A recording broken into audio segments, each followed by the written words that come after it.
Greetings and salutations, friends. My name is, of course, Charles Q. Banks, and I'd like to welcome you to another episode of Caesar, Charles Anime Episode Summary and Review. And today I shall be talking about Kimetsu no Yaiba, or Demon Slayer Kimetsu no Yaiba, which has an 8.63 on my anime list, and I've been asked to review it, or at least do episodic reviews on it, by a couple of different people. And it is currently airing, and it's on its 9th episode, and I'm just starting it now. I think the rating scale is a little inflated. It's a little swollen right now, but I think over time the swelling will go down in terms of the rating, because at least for this first episode, I'm not super impressed. I think the design sense for this show is very nice. It's very unique, at least in some ways. It does seem very very shonen-like, but, I like the designs in general. The faces all seem to be very much the same for everyone, apparently, with variations in the eye colors and maybe a little bit in the eye shape, but of course, hair design and hair coloring, but everything else is basically the same. Face shape and nose placement, mouth placement, eye size, eyebrow size and width. But anyway, so there are a lot of things that I'm noticing with this first episode that are like kind of iffy. Like, I can see that there's a lot of production quality in this show, but I can also see that they were trying to cut corners quite a lot. And that's starting with the first scene. So let's get into the summary, shall we? It begins with a flashback, actually, of Tanjiro, the main character, the coal cellar up in the mountains. I'm not sure whether this is in the Edo period or the Meiji period, up in the mountains where they're far from civilization, but it's a very, old-timey Japanese native kind of feel. And even the village where civilization lies is very old feeling, very traditional, let's say. So everything has a very traditional style. When it opens, our boy Tanjiro is carrying his sister, who is apparently wounded and unconscious, over his shoulders, and he is running through the snow. The first thing that I noticed, in this very dramatic scene, is that the snow, it shows the footprints of his in the snow, and the snow itself and his footprints are in 3D CG. That was a worrisome moment, and that's right off the bat. When it's looking head-on to the characters, you can see that they're, fully animated and drawn, but they're not in CGI at all. But the snow is. And so it's like, you're immediately being distracted by, at least I was, by the fact that we're going back and forth between CG and line drawings. In CGI nowadays, especially if animators know what they're doing, they're going to be putting that kind of line drawing style onto their CGI, not just leaving it untouched to look like CGI by itself.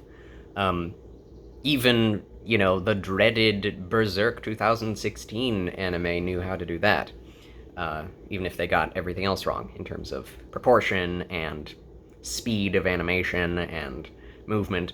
All of that camera work, good grief. So, seeing that there was CG going on really worried me early on, and the characters themselves turn into CGI characters in that one, 15-second scene where they're setting up that something really bad is happening, and he's running through the forest, and the trees are CGI, and then he turns into CGI as he's running, which it's really distracting, but it's not that bad of CGI. I think the worst thing is just the fact that they're using both instead of one or the other. That's the problem with every anime show that has badly integrated CGI. It's not the fact that CGI is just bad in general, it's that it's poorly integrated, and that there are these moments that are just really distracting where the CGI pops up out of nowhere and the animation gets changed all of a sudden. And you really notice that, especially if you're paying attention. Which, of course, I try to pay attention when I watch things. I don't know about you, but everyone has their different style of watching things. So anyway, I was worried right off the bat, and I needn't be so worried because Later on, you do see, especially in certain action scenes, that Tanjiro himself, specifically, gets a lot of CGI work done on him. He has his full modeled character that gets put in there every once in a while, and he's very well animated. Has a pretty good frame rate, so it doesn't look any different from the rest of the animation. It's pretty fluid and has that really nice, like, GameCube-y look to him that is very similar to anime style in general. So I actually like the 3D CGI that was shown throughout the rest of the episode, and it wasn't distracting in that it was bad, it was distracting that it was CGI at all. So just wanted to get that clear and out of the way. My suspicions were baseless, basically, that this would be a horrible CGI fest. The problem is the animation itself, the actual artwork and the line drawing animation really kind of suffers. Not from poor frames or bad, like, drawings in general, just from the pacing. This show is very poorly edited, and not in the way that One Punch Man was poorly edited. It's the exact opposite problem that One Punch Man had, which is having very, very slow editing, with very long scenes drawn out, with the camera just kind of always panning. It's always panning unless it just has a close-up on a character. And sometimes even then it'll zoom in or zoom out. 3 minutes in, because of the editing style and the directorial style of the cinematics, if you will, I was bored to tears. And 5 minutes in, I was bored to death. Because those first 5 minutes, 5 to 6 minutes, are just us going into, it's a flashback from that horrible moment. He runs through the forest, it pans up with a CGI shot, and then it goes back in time before the horrible thing happened, which I don't really have a problem with, really. That's a pretty stereotypical thing to do in a show of this kind, where, like, the family gets killed. It's like either there's someone with amnesia that necessitates flashbacks, or just you want to impact the audience with a flashback, and I really don't have a problem with that. It kind of gets you hyped up, or of course, it's such a short scene that you kind of forget that it even happened, but it is, I guess I do know the point, it's just to get you hyped up for something intense, and this show does get shockingly intense. So anyway, when it goes back to the past, Tanjiro is interacting with his family. His father died some time ago, or is gone for whatever reason, and he is taking the brunt of the work for the family on himself. He is the man of the house, and he has, 4 siblings and a mother? No, 5 siblings, an infant and 4 younger siblings, and he's the eldest. All of them look exactly like him, which I guess you can get away with because they're all family. But his entire family gets killed within the first 8 minutes.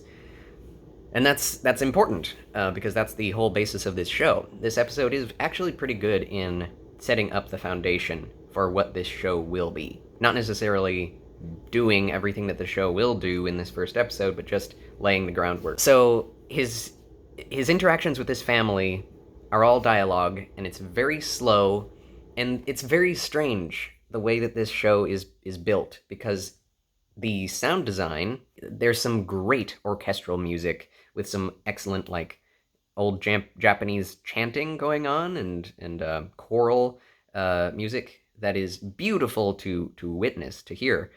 But it's going on in these really boring, slowly paced, low frame animation conversations and dialogue. So it's like these sweeping orchestrals, and it's like, "How are you doing, Tanjiro?" "Oh, I'm doing great, Mother. I just wanted to make sure to get the charcoal sold today. If I could, do more of it today." And the mother's like, "Be careful, Tanjiro." And then all the children run out, and it's really slow animation. I can't stress that enough. It's very slow. And they all talk to him, and "Take me with you, Tanjiro." And the music is like, da da da da. I was like sitting there being like, what is happening? Like that feeling of like the music clashing with what's going on, and the music is very dramatic and emotional, so it's kind of putting you to sleep at the same time as the slow dialogue is putting you to sleep. I couldn't believe it. Like, this is not how you want to start an episode. It took all of the excitement out of the sails of this ship called Kimetsu no Yaiba, episode one. And so anyway, so Tanjiro meets every single uh, sibling of his and his mother and says goodbye to them. They are all like hero worshiping him. They all love him, and he has a younger brother who's something of a rival to him, I guess. Very few interactions, very sparse. A lot of exposition that I just kind of missed because I was so glazed over with boredom in the first 3 minutes. I mean, you may have a different experience than I did, but I was amazed. I was shocked at how bored I was that they would slow the pace of the show down so far to such an extent.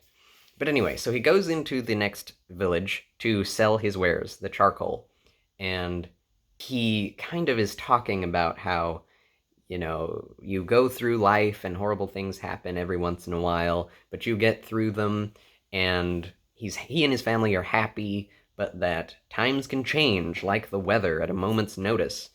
And when the weather changes, there's always the smell of blood. And it's like, wait, what? What did you say? What you're saying is that whenever suffering happens, there's the smell of blood. Well, that's not true. Sometimes people just get sick and die. It's not really the smell of blood. Or sometimes people just become disenfranchised with one another. People become enemies because of an issue they have with one another, and it doesn't have to have anything to do with blood or violence.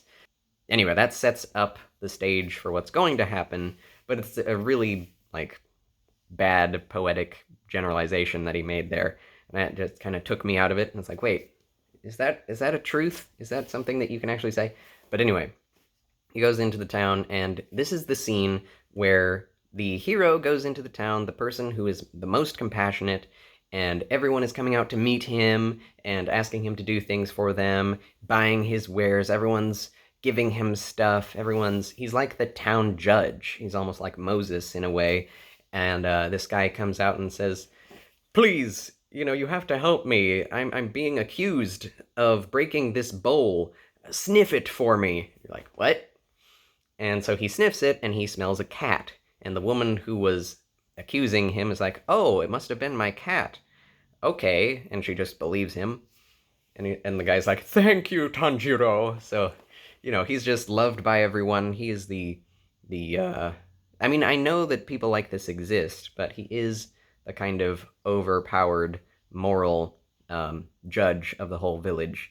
And so it's supposed to be fun and happy and like kind of nostalgic. We've seen this type of scene in many different shonen protagonists, different shonen anime with the same type of protagonist who just works for everyone, loves everyone, and does everything for everyone.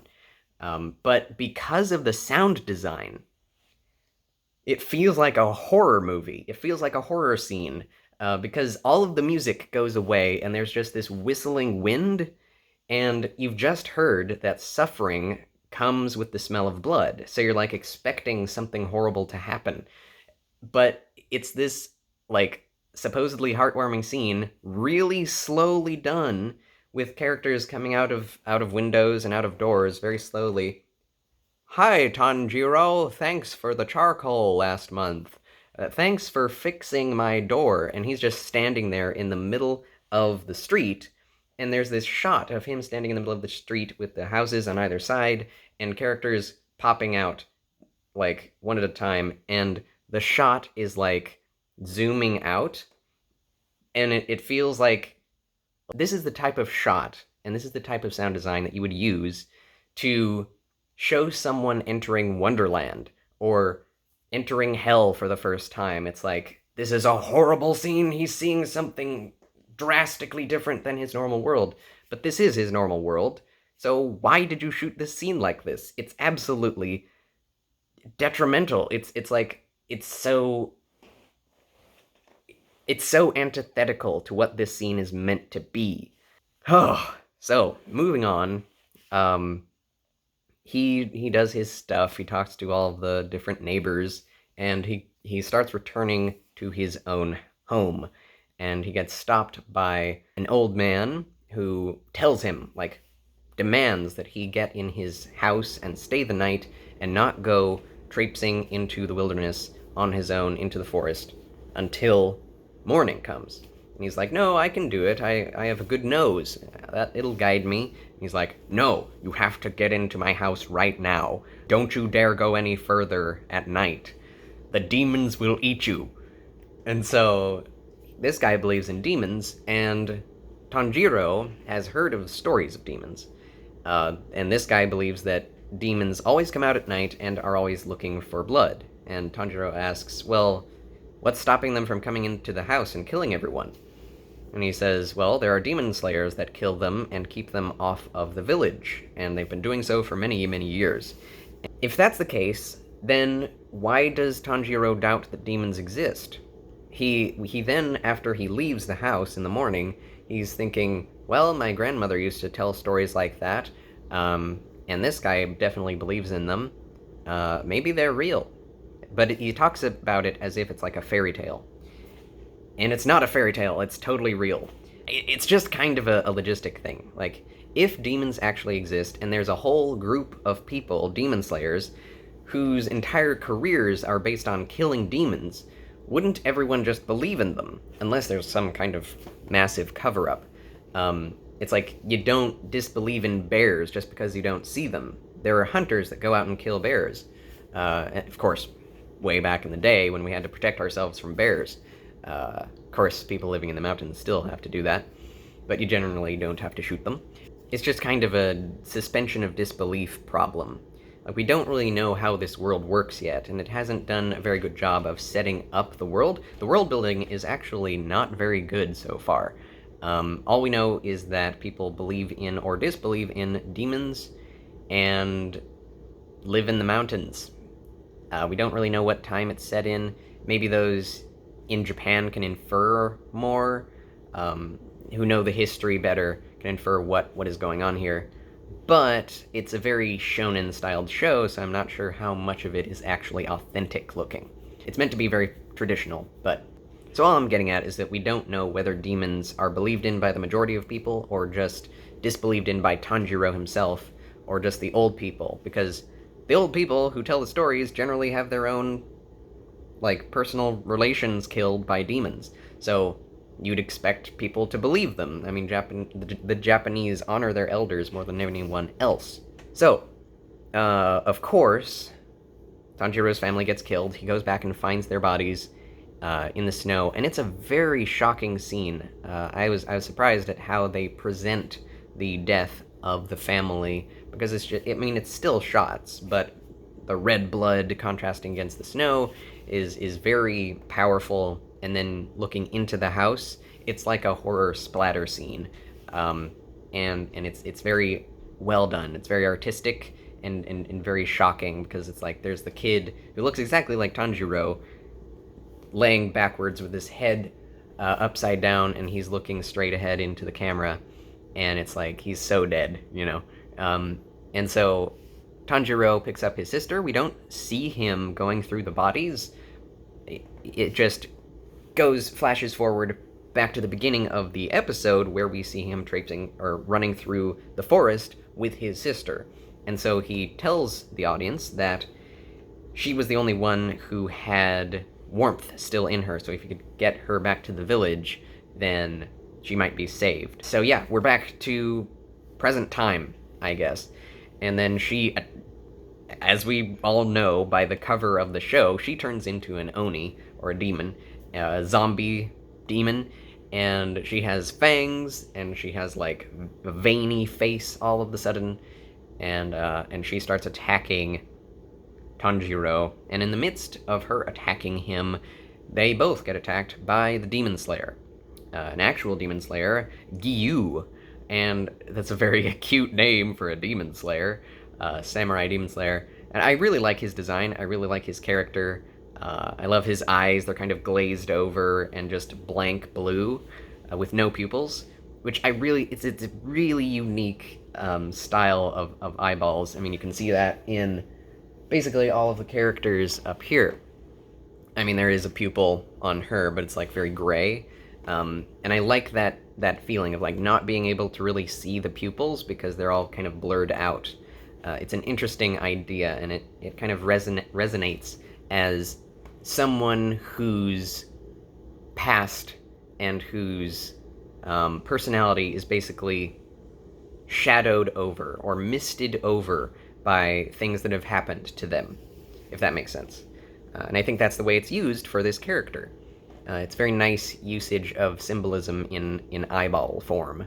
And conversely, the main character, Tanjiro, has these like very bright white reflections in his eyes, little white dots with really big black pupils and really big irises. So it's like he's innocent and he is courageous and hopeful, optimistic, compared with this demon guy who's been killing people who've been turning into demons for generations. So in this world, the demons that eat humans are basically vampire zombies.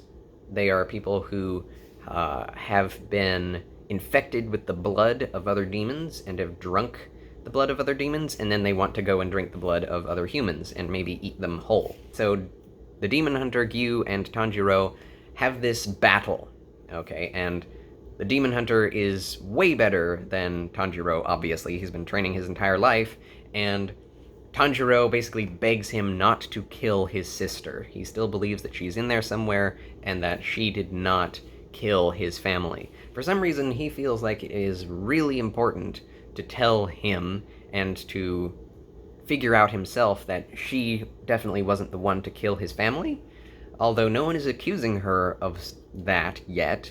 But it's like he's solved the case because he has this amazing nose. Like, it doesn't really matter whether or not she killed his family. If she's a demon, then the demon slayer is going to kill her. So I don't really get his logic or why that's so important to him. He just keeps telling it over and over, very, very dramatically. And like the animation is very stilted throughout the whole show, meaning that the character designs are always on model, but there's never very much movement, especially in dialogue scenes. It's just the flapping of the lips and maybe a little movement to the side, and it's really boring. Tanjiro begs him not to kill his sister. The guy cannot resist his begging, and so he starts teaching him how to be man, basically. Never turn your back to the enemy, never beg, you'll just get killed. Especially demons will kill you because they don't care about you, or they don't care about your life. And so he's telling him how to fight. And Tanjiro takes up his axe, his hatchet, and a bunch of stones, throws the stones, and secretly throws the hatchet behind his back, attacks the demon slayer, who has his sister, and gets smacked with the butt of the samurai sword, and is down for the count. And the guy's like, a brash attack. What a horrible way to fight for someone you love. And then the hatchet almost decapitates him, or gets stuck in his head, and he dodges and hits the tree behind him, and he's like, this child, this man is amazing to be able to nearly kill me after he was defeated. He knew that he wouldn't win against me, therefore he calculated this out perfectly so that he might kill me with a single blow, even if he should fail. This boy shows much promise, and yada yada yada. Reacting, hero worship, there is potential in him, type thing. And so he gives the sister back to him just with this, like, mouth guard, which is tied behind her head, and now she is quite docile. And after he defeated Tanjiro, she got away from the demon slayer and tried to protect Tanjiro's body. And so she was attacking him, and he just kind of, with one smack, knocks her out and puts it on her, so that she isn't able to bite anyone. And so when Tanjiro comes to, um, he is told to go to a certain person that might be able to cure his sister. And so now the sister is completely docile with the thing tied around her mouth, and I don't really like the idea of her and him, pair of them going together, adventuring through all these different lands, with her mouth tied up all the time. It's like half her face is obscured. I don't like it. But that's going probably to be a plot device where if they get into a really difficult situation, which they're fighting a demon or something, he will take the thing out of her mouth and she'll run riot. Of course, I have no idea why she's so docile. It's not as if she's gotten rid of her demonicness so far. She could just untie the thing herself, but apparently she doesn't, and they link hands and go off into the forest. And the same exact shot from the beginning of the show, of the CGI forest, pans up to the sky again, and the episode is over. Oh, it was such a boring time. I had to take a break in the middle of it, because it was just like I was flabbergasted. I was so like it was making me tired watching it. The scenes are so long, the pans, everything comes together perfectly to make you sleepy.